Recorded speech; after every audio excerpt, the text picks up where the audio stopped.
บ่ได้ไปหาเพราะว่ายากงานที่ทำบ่ได้ใจดำยังกึดน้ำตัวน้องคือเก่าบ่ได้เปลี่ยนไปหัวใจอ้ายยังห่วงเจ้าบ่ได้ปล่อยให้เงาเสาร์อาทิตย์ติดงานโอที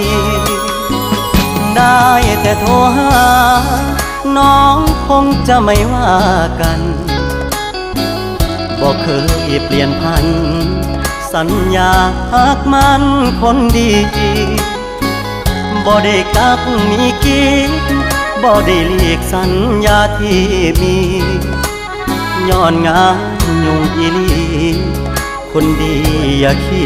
ยดอายเด้อขอหาสุมือเจ้ามาคือน้อยใจเฮ็ดหยังหยุดงานวันวางจะเดินทางเพื่อไปพบเจออย่ามาสงสัยว่าอายมีใครแทนเธอหักมันเสมอบอกเคยเพลอสิคิดนอกใจงานยากอีหลี